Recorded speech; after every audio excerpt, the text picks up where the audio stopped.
Hey guys, happy Saturday. I hope you're having an amazing day so far. Let's see, this weekend has already been super duper busy.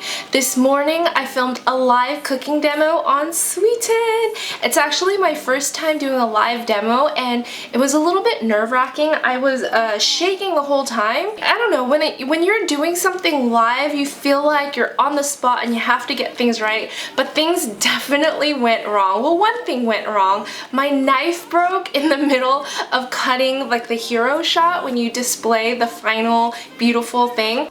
Oh my gosh. Actually, okay, I have a story with this knife. I was actually supposed to super glue this because it was breaking and this is so dangerous, so I think I'm gonna throw it away. But it was not the toast that broke this, it's not that hard. It was not planned. That knife, actually, I've had issues with it for a while now and we should have just tossed it out, but my husband said that he could super glue it and fix it and he didn't. But he put it back in the drawer and I grabbed it without knowing and yeah, it was a little bit embarrassing, but hey, that's live TV, right? Like, you gotta roll with the punches.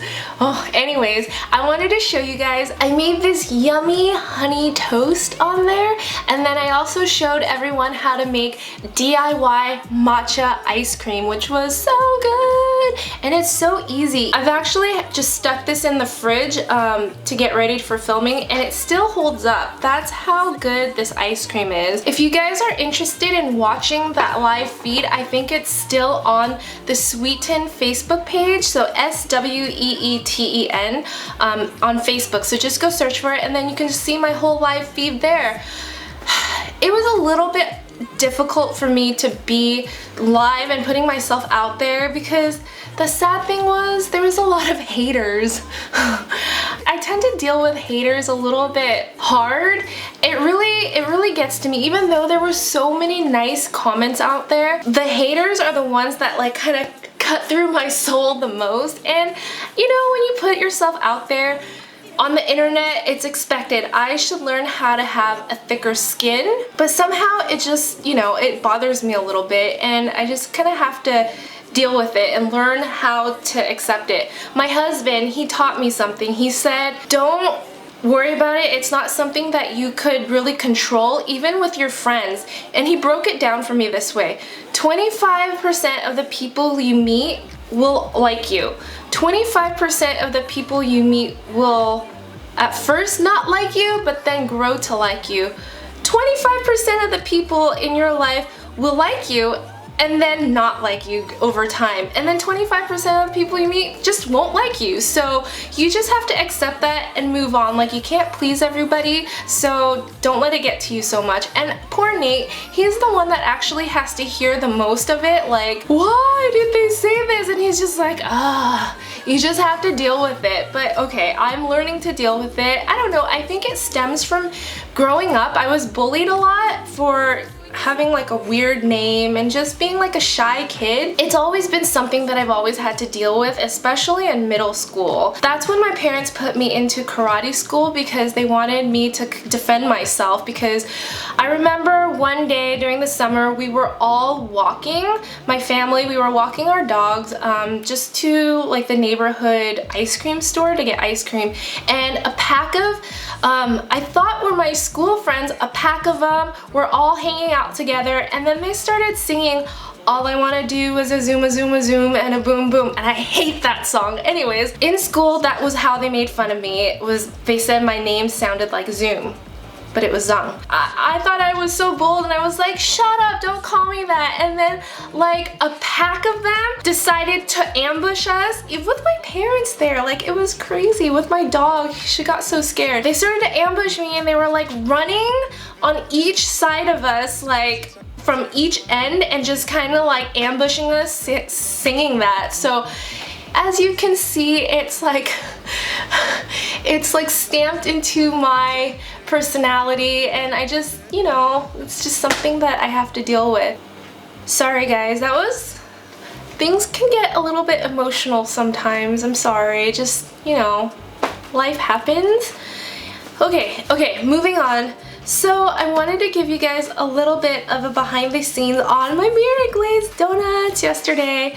I didn't realize that it's 3 weeks away, and I wanted to time this a little bit closer to the Olympics. I thought it was gonna be like 2 weeks away, and then finally I was working on it, and my friend Casey was like, isn't it in August? I'm like, no, I thought it was the end of July. So we looked it up and we're like, oh, it's 21 days away. And I was gonna postpone it for another week, but we thought it's too late. It was already Thursday night when we realized that, and so it's too late to refilm everything. Let's just do it. And it just so happens that Katy Perry's song Rise just came out, so it was perfect. If she's excited for the Olympics, so am I.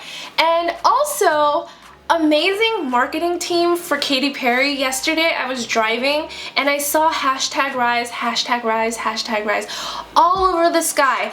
Did any of you guys catch that in your city? I know it happened in a lot of North American cities, but just with all the terror and turmoil going on, I wasn't sure what that meant. I didn't know if it was like a motivational thing or if it was like a message, an apocalyptic message. So I put it on my Facebook and I was like, does anybody know what this is? And it just so happened that people said it must have been tied to Katy Perry's song. And so I was like, wow, that is amazing marketing, because it definitely got me talking and wondering what the heck that was, and now I could tie it back to hashtag Rise with Katy Perry. And I listened to the song afterwards. I think it's one of those that will grow on me. I didn't immediately fall in love with it. But yeah, what did you guys think of it? Have you heard the song yet? It's very motivational, I have to say. And I'm sure we're gonna hear tons and tons of it as we lead up to the Olympics. I think NBC actually said it's their like Olympic anthem that they're gonna use now too. So kudos to her. I am Team Katy Perry, not Team Taylor Swift. I think she's actually kind of annoying right now. Anyways, that's another story for another time. What else do we have to talk about? Oh yeah, I'm supposed to talk about my behind the scenes for Mirror Glaze, and then I got sidetracked. So the mirror glaze, you guys, it is not easy to make. I had to try it 3 times. We actually filmed it 3 times before I got it correct. And I tested it before. It did not turn out well. I tested it again. It was better. And then I realized that the dark one, I would have to use dark chocolate instead of the white chocolate, because duh, if you mix white chocolate with black, it turns into a pastel color, a light gray color, and that's exactly what happened the first time. So I redid everything, and I also did not like how gelatinous the glaze was. If you let it sit at room temperature for too long, it turns into jello, which is definitely not what you want. And I got the recipe on Bored Panda. I did not come up with this recipe on my own. I ended up tweaking it to what I thought would work better, at least for donuts. Again, this is strictly for what I made for the donuts. I'm sure it would be different on a cake because it's bigger, it covers more grounds, and you need that kind of thick gelatinous coating maybe to cover a big cake, but for the donuts I thought it was way too much. So happy with this. Oh my gosh, it took so long to test, and I had to do this like 3 times to get it perfect. So I'm very happy with how it finally turned out.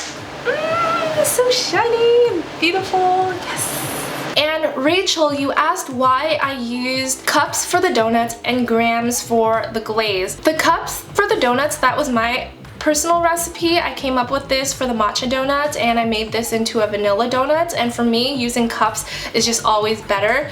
And I switched to grams because, again, I did not come up with this recipe. It was on Bored Panda, and I just decided, because this is very new to me, and I tested it a few times, and I just reduced it to what worked for me. Doing something new in a glaze like this, I think using grams is much more precise. So that's why I did that, no other reason. It's a lot more helpful for people outside of the US to use grams because it's a lot more accurate than it is to use cups. So I think my favorite glaze out of this was the red and chocolate. The red was just so shiny and beautiful, and the chocolate tasted like chocolate donuts, so it's not to like. If you guys end up trying that recipe for your own Olympic viewing party, be sure to tag me on Instagram at Honeysuckle Catering so I can see your beautiful creations. I'm also really excited about one more thing. I made seolleongtang last night. It's a Korean bone broth using oxtail, just beef bones, and I've made this before and my broth never turned milky white. You're supposed to get this beautiful milky white broth, but finally my broth turned white after like 7 hours. I was going over there to tell my husband, babe, it didn't work, but then like I saw it, I'm like, oh my gosh, it's white, so I have to show it to you guys. So right now I still have to skim the fat. I need to skim the fat off, so one of the instructions that my auntie gave me was to put it into the fridge to let this gel up. It's still quite warm. I was so surprised this morning when I touched it, it was still super warm. But do you guys see the milky broth? As you refrigerate it, it will start getting really gelatinous and really like opaque white, and then I could just skim off the fat and then have bone broth. Bone broth is so good for you, and people from Korea, Asia have been eating bone broth for centuries, but just now all the hipsters are kind of bringing it back. The reason why I love bone broth is because this right here stews collagen and marrow in there, and it's really good for your skin. If you ever wonder why Asian women have such good skin, it's not because they really take care of it, but I really believe that it's because they eat stuff like this. Like pho boils bones for 10 hours, seolleongtang bone broth, oxtail soup, all that stuff is rich with collagen nutrients from the bone. So if you guys want to get really healthy and beautiful skin, I recommend eating bone broth. Anyways, I think that will do it for my vlog today. I kept it casual. Thank you so much again for watching. Tonight, I'm going out with my husband and our friends Matt and Charlotte. We're gonna check out this new place downtown. It's like a new Mexican place that's supposed to be really trendy, so I'm excited about that. And then tomorrow I'm going hiking with my friends, other friends up in San Francisco, so I'm definitely gonna take you guys along. I might not have a video up before then though, so hopefully you guys can tune in the evening because I think that's when the video is gonna come up. Alright, have a beautiful day and have a wonderful Sunday because I won't see you until later. I'll see you guys tomorrow. Bye! Girls nowadays, man, they lost their heart. I can help you find it. Look right behind me. Left it in the bed where I felt you.